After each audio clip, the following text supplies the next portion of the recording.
Bonjour à toutes et à tous. Nous vous souhaitons une belle fête de Toussaint, malgré les contraintes sanitaires que nous connaissons. Une fête de tous les saints à laquelle notre paroisse est attachée. Rappelez-vous, elle y avait consacré il n'y a pas si longtemps toute une année. Dans cette vidéo, aujourd'hui, l'abbé Maouet commentera la relation particulière qui lie notre paroisse à plusieurs d'entre eux.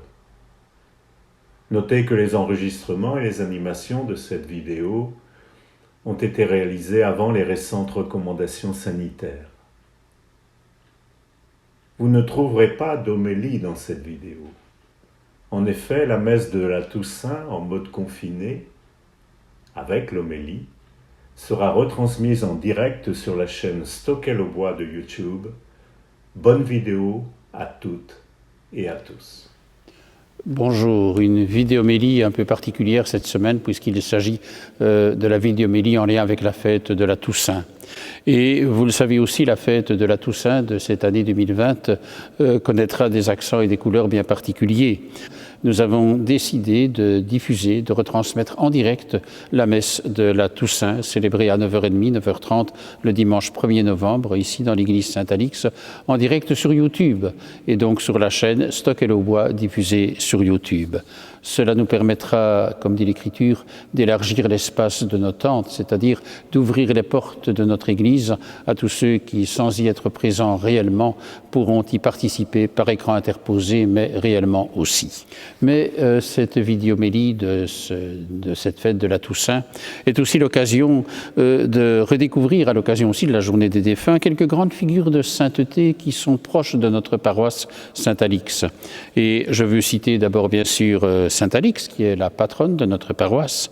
Il y a aussi Saint François d'Assise, vous savez, le vitrail qui lui est dédié dans notre église.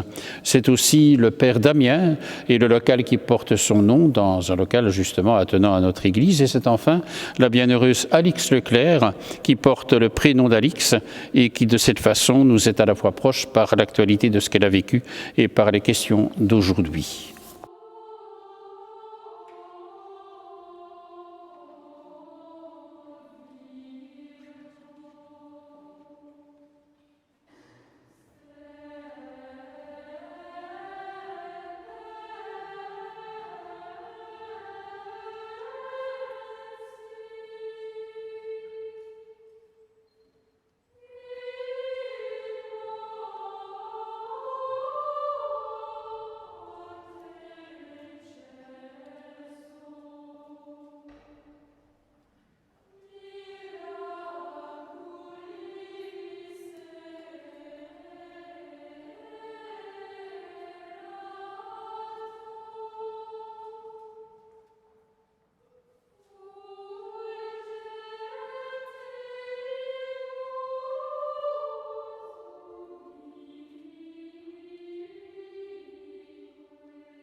Alors, si nous voulons découvrir Saint-Alix, Saint-Alix ou plutôt Aleidis, car sa famille est néerlandophone. Ses parents la confient en 1222, elle avait 7 ans, aux religieuses cisterciennes, les Dames Blanches de l'abbaye de la Cambre. À 15 ans, Alice devient religieuse et dans ses prières, Alice médite surtout la passion du Christ. Et c'est à 28 ans, en 1243, qu'Alix constate qu'elle est atteinte de la lèpre.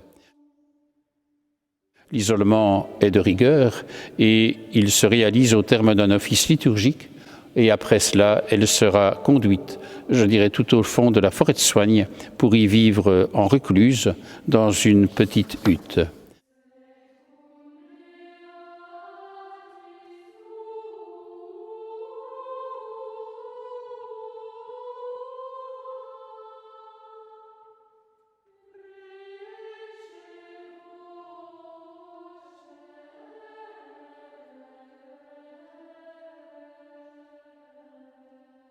Après 3 ans, elle peut retrouver un petit bâtiment qui était construit pour elle à proximité du monastère de la Cambre où elle était. Et à la porte, nombreux sont ceux qui, miséreux pour la plupart, viennent demander aide et consolation à celle qu'ils appellent Dame Alice.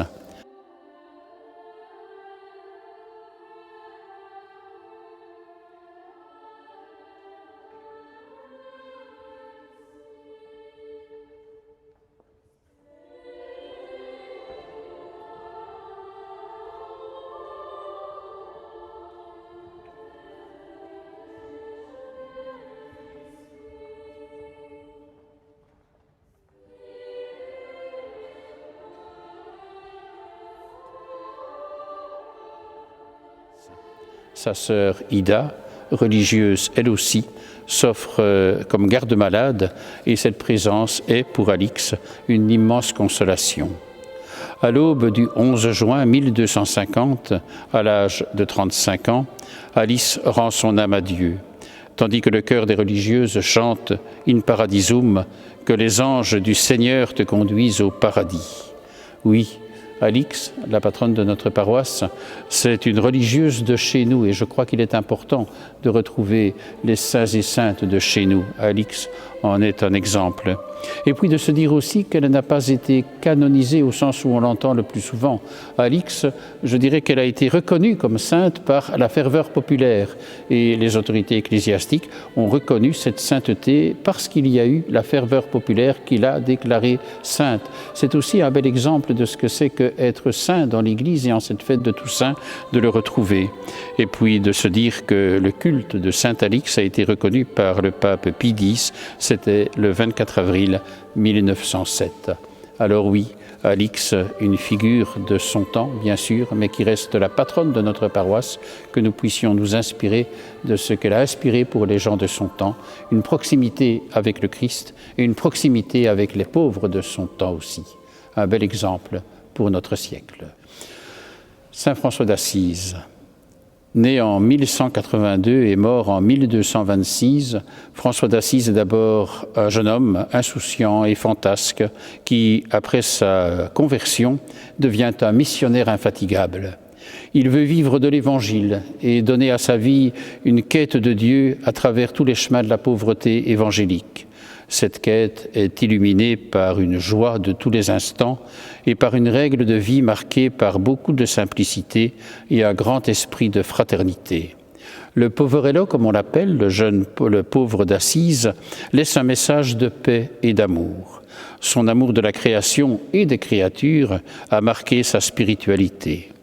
Il invite les hommes et les femmes, ses frères et ses sœurs, à se réconcilier avec eux, avec eux-mêmes, avec le monde et avec le Dieu créateur. Va rebâtir mon Église, c'est l'appel intérieur et profond que François a entendu et qui va guider toute sa vie, la sienne, celle de ses frères, mais aussi la vie de Claire d'Assise avec qui il vit une belle amitié spirituelle. On connaît aussi son désir de vivre l'Évangile avec notamment le baiser de paix, le baiser du lépreux, qui restera dans son histoire et dans sa spiritualité un signe de sa façon de mettre ses pas dans ceux du Christ. Sa spiritualité a traversé les siècles. Il est aujourd'hui encore un des saints les plus populaires, dont le message reste particulièrement interpellant et pertinent pour notre temps.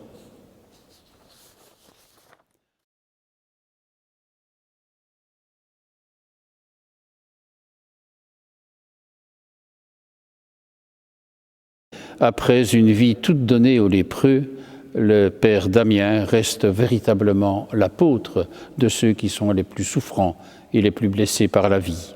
Sa spiritualité est marquée par son amour de la Vierge Marie.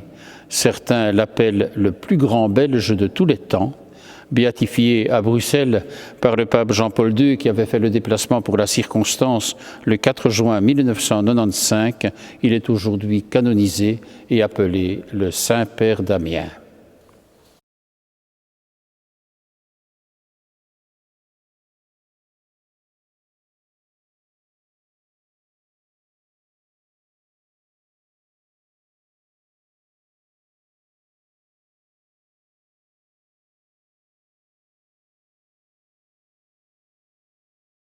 Leclerc. Alix Leclerc est née le 2 février 1576 à Remiremont et elle est décédée le 9 janvier 1622 à Nancy, en France donc. Éducatrice, créatrice d'école, elle fonde avec Pierre Fourier un ordre religieux d'enseignantes, la Congrégation Notre-Dame. Elle a été béatifiée par le pape Pie XII en 1947.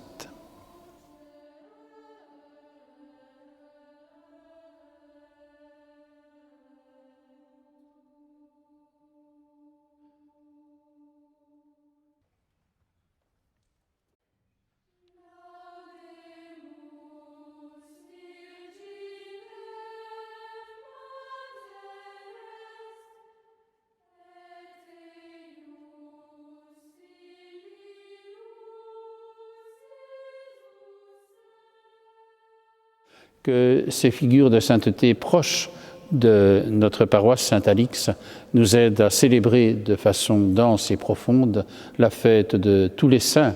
Bien sûr, ceux qu'on a cités, ceux qu'on connaît, mais la fête de la Toussaint est d'abord la fête de la foule immense de ceux qu'on ne connaît pas de façon précise et qui n'ont pas place sur les autels, comme on dit, mais c'est la foule immense de ceux qui sont dans la sainteté de Dieu et nous pouvons vraiment vivre aujourd'hui et tous les jours la communion des saints. Bonne fête de Toussaint.